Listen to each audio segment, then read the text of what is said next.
The idea that we might, as the expression has it, lose touch with our feelings is, when we reflect on it, a highly paradoxical one. How could we lose touch with feelings that belong to us? Where might they go? And what might be driving their loss? It seems we're built in such a way that an understanding of much of what our minds and our bodies go through is in no way automatic. It is mediated via the acceptance and understanding of other people.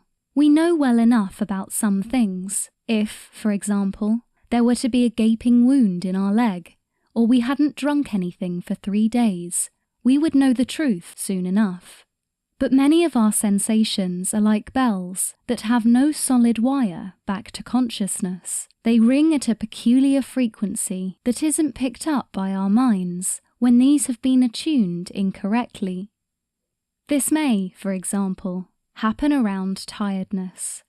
Our body may have grown extremely weary over many years, but consciousness might simply not be interested because it's been calibrated to respond only to an agenda which sets store by the fast-paced pursuit of status and money.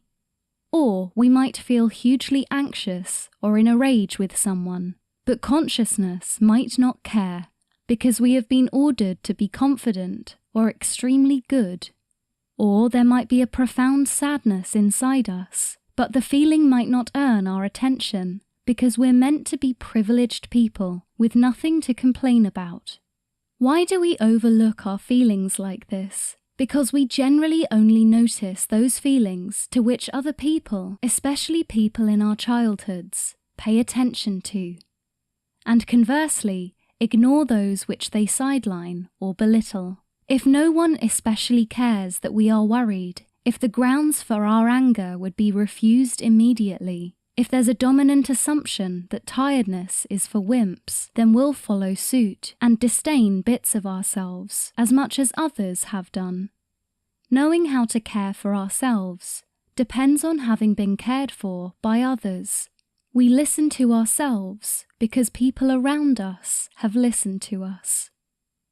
Reconnecting with our lost feelings therefore relies on a new, expanded sense of what it might be legitimate to experience. We have to be given permission to give our attention to as much of the sorrow, anxiety, anger, or tiredness as may really be locked inside us.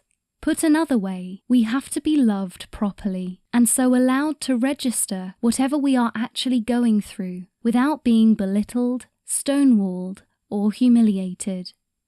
Love will allow us to enjoy what should always have been our basic privilege, to know what we feel.